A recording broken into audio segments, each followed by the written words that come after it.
budgets, beautification, talking about people and the amounts of money for it, the reorganization. You say a 3%, was this a 3% across the board? 3% across the board Increase? Does that fit into an overall pay plan structure that we're working on a merit plan? We've been working for over a year and have not come to a final plan. And one of the reasons is we have not set caps yet on salaries, and that was discussed the other day.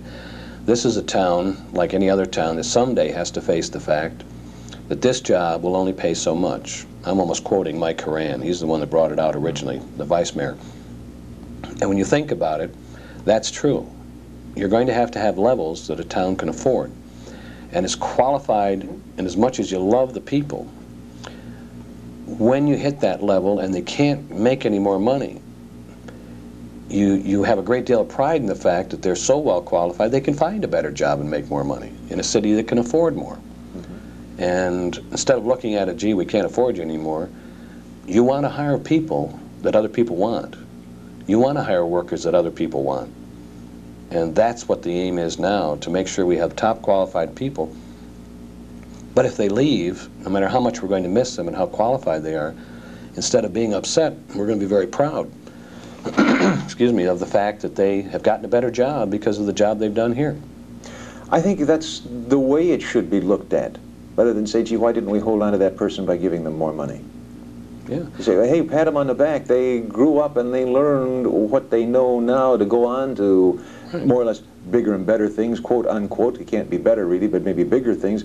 But they learned it here in St. Petersburg Beach. That's right. There are other communities. Pinellas County is blessed, I think, with other communities like that also. But one that comes to mind is Largo. They hired an assistant fire chief from St. Petersburg and made him chief. And he did so well in Largo that St. Petersburg hired him back as chief, Jerry Knight. Obviously, he did a great job. When he left, they didn't want to lose him. No. But that's the way it is. But they kept him in mind when another job opening and said, this is a guy that worked well for us. Now we can offer him more money in a better position. I would hope we'd do the same thing.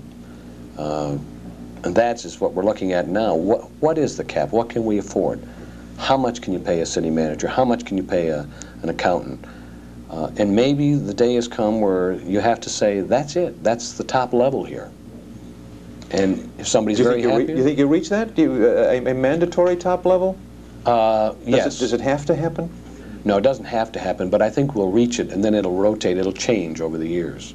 I mean, what a top level of 35,000 this year in 5 years might be 42,000 is what I'm saying. Yes, I think you're going to take cost of living... oh, sure. There will always... No, this doesn't count with cost of living now. That stays separate. We're talking about merit and step increases.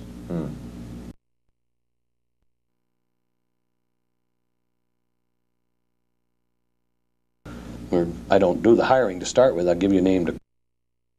I get calls all the time from other cities, people saying, you know, do you have any openings in this or openings in that? And I say, no. I don't do the hiring to start with. I'll give you a name to call, but we aren't losing people. That's a good sign. It's a very good because sign. as you talk about people like Leah and mention your city manager, Max Royal, you see a lot of people with smiles on their faces as they're working for the city of St. Petersburg Beach. Yes, I think almost every city employee that I know and I've watched, I'd be very pleased to hire if I were someplace else. I don't suggest anybody do that, but just a thought. Okay, that's talking about possibility of putting caps on things, and it's an ongoing process just like the budget. Budget never stops. Yeah. Department heads work year-round on what they need and what they want, and then we find somewhere in between. And try and find somewhere in between to pull some monies out. But there have been a lot of savings this year. Mr. Royal, I have to give him a lot of credit, and the department heads. It's amazing the amount of money they have saved by tightening up and mixing departments. We used to have public works over here, parks over here. Now they're all together. So if parks need a lot of extra work, you take everybody, put them on. If sidewalks need it, you put everybody on there. Whatever you need now, you have a pool of people. They're not just here and here, they're all over. It's working out very well. Terrific.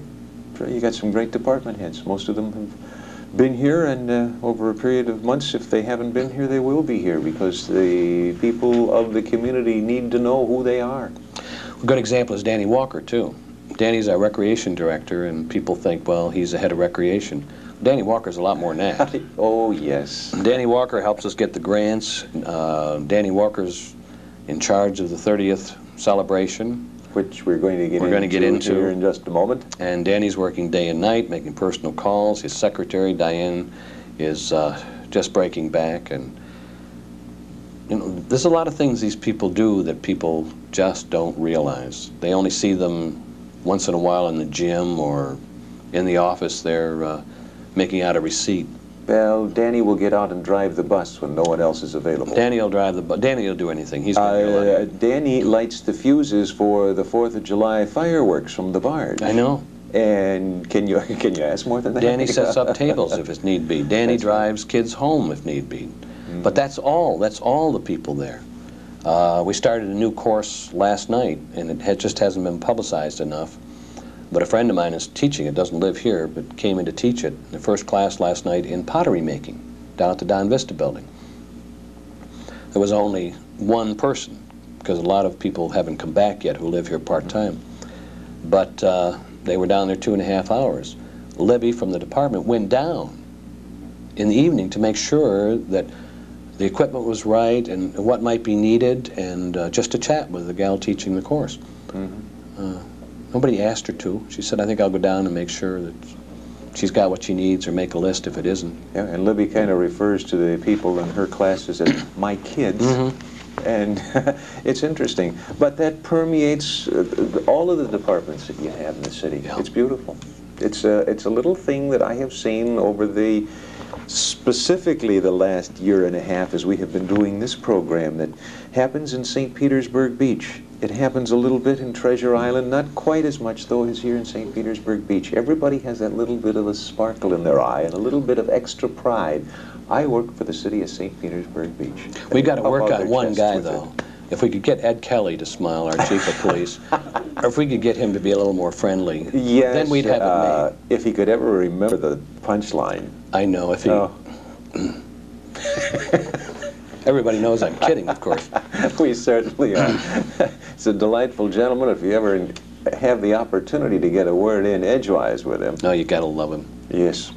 And he is extremely efficient in his job. Ed Kelly has done a job and a half with the police department. Our beach patrols, the police boats.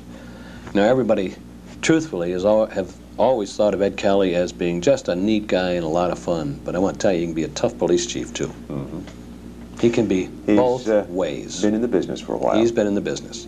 Ed knows the right time to snap to and the right time to have a good time, be a public relations person, which you need.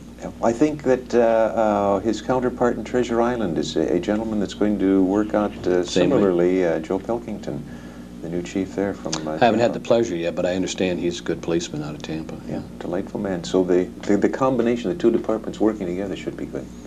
We've always had a pretty good working relationship with all the surrounding cities.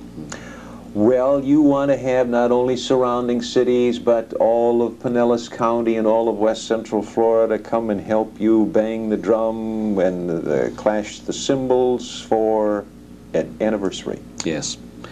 Coming up in November. Not too far away, Not too far away.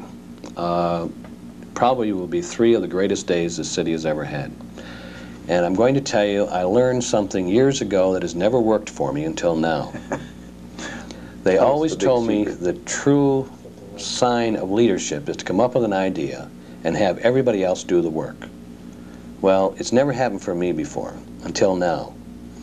I brought up the idea of this 30th anniversary celebration. So basically the community could find out that we all work together. Business has its place here, residents have their place here. It's not the business's fault just because there's a lot of traffic. People are going to come out to the beach anyway. And the businesses have been just marvelous over the years, donating to everything going on. You write letters to the business people, and they're there with whatever they can do. And the residents too, of course, but it's always been aimed at business. We assume that because you're in business, you have a lot of extra money to throw around. Yes, that's an assumption.